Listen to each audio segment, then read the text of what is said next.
नमस्कार, times of Swaraj में आप सबों का स्वागत है और मैं हूं संतोष सिंह। और आज हम टाइम्स ऑफ स्वराज में बात कर रहे हैं महाराष्ट्र की राजनीति की। जी हाँ, महाराष्ट्र की राजनीति में जिस तरीके से बवंडर मचा हुआ है, कहीं किसी मीडिया में खबर देख रहे हैं कितनी खामोशी है और किस तरीके से उस खबर को दबाया जा रहा है, जैसे लग रहा है कि कुछ महाराष्ट्र में हो ही नहीं रहा।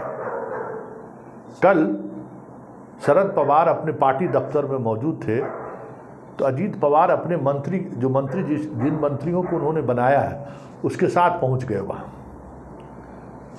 घंटों वहाँ बैठे रहे। जब बाहर निकले तो प्रफुल्ल पटेल बोलते हैं, अजीत पवार चुप्पी साधे रह रहे हैं कि हमने आया मिला, हमारे अभिभावक हैं, हम चाहते हैं कि कुछ बीच का रास्ता ये निकालें। और ठीक उसके बाद मीडिया से बात करते हैं शरद पवार खेमे के जो प्रदेश अध्यक्ष हैं वो पाटिल, और कहते हैं कि इनके लिए कोई माफ़ी का जगह नहीं है, ये अपनी भूल सुधार करके चले आए तो फिर हम विचार कर सकते हैं।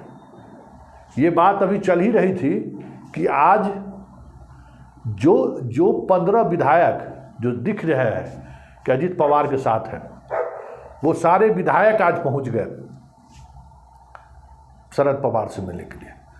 कहा यह जा रहा है कि आज जब विधानसभा के सत्र शुरू होने से पहले अजीत पवार ने जब विधायकों की बैठक बुलाई तो उस बैठक में इस बात को लेकर गहरी नाराजगी व्यक्त की गई कि मंत्री सारे शरद पवार से मिलकर अपनी गला शिकवा जो भी हो उन्होंने तो कह दिया।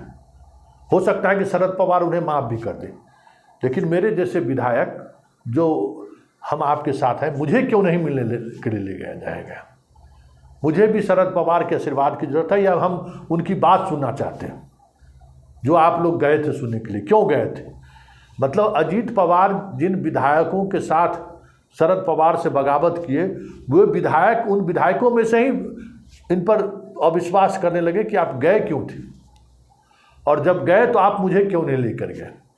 कहा यह जा रहा है कि इसको लेकर बड़ा बबेला मच गया, और अंत में अजीत पवार और प्रफुल्ल पटेल फिर इस बार बिना किसी जानकारी के पहुंच गए शरद पवार से मिलने पार्टी दफ्तर में, और घंटों रहे। और बाहर जब निकले तो उन्होंने कहा कि शरद पवार को मैंने कहा है कि पार्टी टूटने से बचा लीजिए, मैंने कहा है कि पार्टी के अभिभावक हैं, आप चले आए बीजेपी के साथ, हम चाहते हैं कि पार्टी एकजुट बना रहे हैं। मतलब वो बार बार शरद पवार के पास जा क्यों रहे हैं कि आप बीजेपी में चले आइए? और शरद पवार जब बाहर निकले तो मीडिया से बात करने के लिए सिर्फ इतना ही कहा कि बीजेपी में जाने का तो कोई सवाल ही नहीं पैदा लेता है। तो आखिर ऐसी क्या मजबूरी है कि अजीत पवार, प्रफुल्ल पटेल और तमाम मंत्री और विधायक जो बगावत किए हैं वो बार बार शरद पवार के पास ही जा रहे हैं? क्योंकि ये सवाल उठना लाजमी है। खबर ये भी है कि आज विधानसभा का मानसून सत्र वहाँ शुरू हुआ है। दोनों तरफ से व्हिप जारी हुआ था। शरद पवार की तरफ से ये हुआ था कि हमें विपक्ष में बैठना है, और अजीत पवार की तरफ से व्हिप जारी हुआ था कि हमें सत्ता पक्ष के साथ बैठना है। 24 विधायक सदन में पहुंचे थे, जिसमें मात्र 15 विधायक, मतलब मंत्री सहित 15 विधायक सत्ता पक्ष की बैठे, बाकी जो 9 विधायक थे वो विपक्ष में बैठे, और शेष विधायक आए नहीं। मतलब शेष विधायक अभी भी किनके साथ है वो स्पष्ट नहीं है। हाँ, 6-7 विधायक जिस समय शरद पवार से मिलने गए थे वहाँ मौजूद थे, जो शरद पवार के साथ थे। तो अभी भी जो वो बार बार डाटा बता रहे हैं कि 30 से अधिक विधायक मेरे साथ हैं, 40 से अधिक विधायक मेरे साथ हैं। मीडिया भी उसी तरीके से खबर चला रही है कि शरद पवार के पास कोई है ही नहीं। तो फिर ऐसी क्या मजबूरी है कि अजीत पवार और प्रफुल्ल पटेल बार बार शरद पवार के घर जा रहे हैं, शरद पवार से माफ़ी मांग रहे हैं और कह रहे हैं कि हम कोई बीच का रास्ता हो तो आप बताइए? ये चल क्या रहा है? जो राजनीतिक पंडित हैं उनके भी समझ में नहीं आ रहा है, क्योंकि मीडिया ने तो इस खबर को ही पूरी तरह से सेंसर कर दिया है। हाँ, खबर क्या आ रही है कि प्रफुल्ल पटेल और अजीत पवार कल जो एनडीए की बैठक हो रही है उसमें भाग लेने के लिए दिल्ली जाएंगे। खबर ये आ रही है। विधायकों को लेकर जो वहाँ संशय की स्थिति बनी हुई है और व्हीप को लेकर जो समस्याएं वहाँ खड़ी हुई है, उससे कोई बातचीत नहीं हो रही है। कल तो विधानसभा का सत्र है, आज तो पहला दिन था, तो वैसे भी जो सदस्य मरे होंगे उनका शोक संवेदना के बाद सदन की कार्रवाई स्थगित कर दी गई होगी। कल तो सदन की कार्रवाई होगी और उसमें सदन के नेता नहीं रहेंगे, अजीत पवार नहीं रहेंगे। तो आखिर चल क्या रहा है महाराष्ट्र में? क्या महाराष्ट्र में एक बार फिर से खेला होने वाला है? जानकार कह रहे हैं कि अजीत पवार जिस मंशा से भी गए हो, लेकिन शरद पवार जो चाहते थे वो खेल हो चुका है। सिंधे गुट को एक बार फिर से बीजेपी में जो अविश्वास पैदा करने की जो चाल थी शरद पवार का, पवार उस पर कामयाब होते दिख रहे हैं। क्योंकि सिंधे गुट पवार के आने के बाद असहज है, क्योंकि उनके मंत्रालय अधिक जो मंत्रालय थे उनसे लेकर अजीत पवार गुट को दे दिया गया। इतना ही नहीं, 1 वर्ष होने तक को है जो मंत्रिमंडल का विस्तार होना था, अब वो विस्तार भी ठंडे बस्ते में डाल दिया गया है और उलट अयोग्यता का तलवार पहले से लटक रहा है सिंधे पर, जिन विधानसभा अध्यक्ष इसी सप्ताह में उस पर निर्णय लेंगे। मतलब मुख्यमंत्री सहित 19 ऐसे विधायक हैं जिनकी सदस्यता जा सकती है और बाकी जो विधायक हैं वो पहले से ही नाराज हैं अजीत पवार के आने के बाद। तो क्या जिस मिशन में शरद पवार लगे हुए थे, क्या वो उस मिशन में कामयाब होते दिख रहे हैं?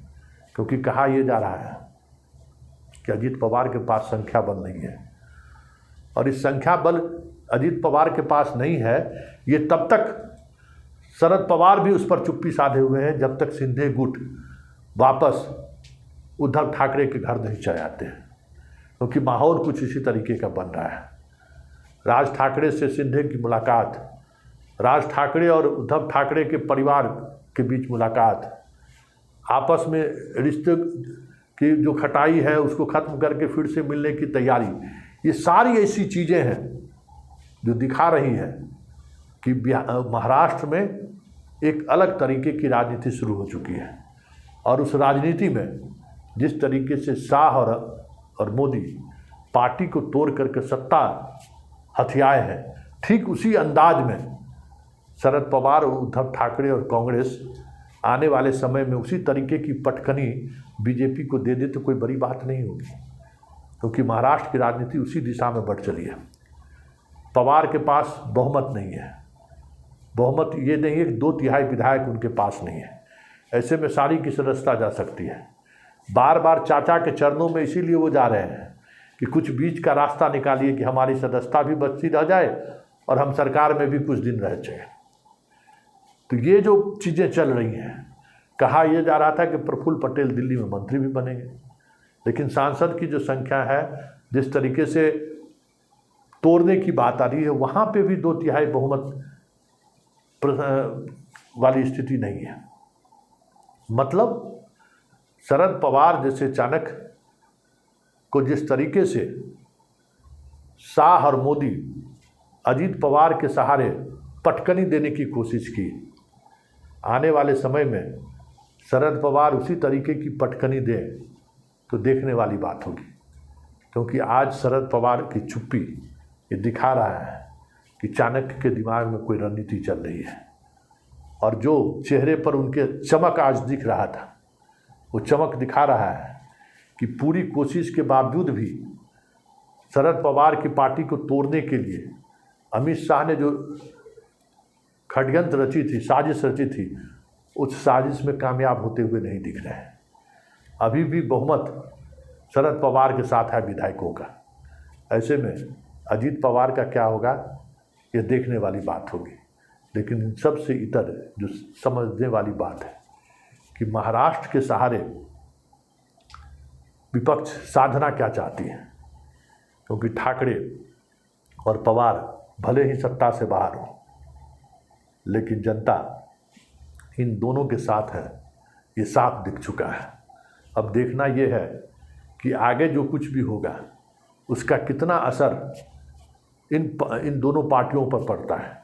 क्योंकि बीजेपी ने जिस तरीके से 105 और 6 सीट जीतकर सबसे बड़ी पार्टी के रूप में उभरी थी और एक अलग इमेज महाराष्ट्र में उन्होंने बनाया था, लेकिन इस तोड़ फोड़ की वजह से उनका इमेज भी तो प्रभावित हुआ ही है।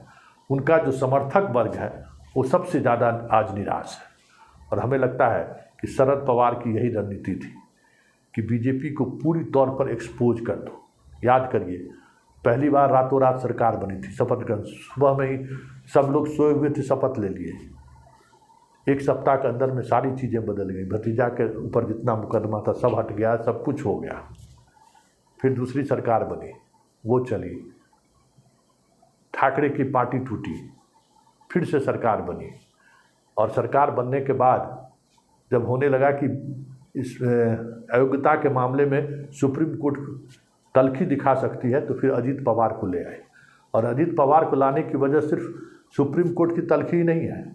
हाल के दिनों में जितने चुनाव हुए, उस चुनाव में सिंधे के आने से उनको लाभ नहीं मिला।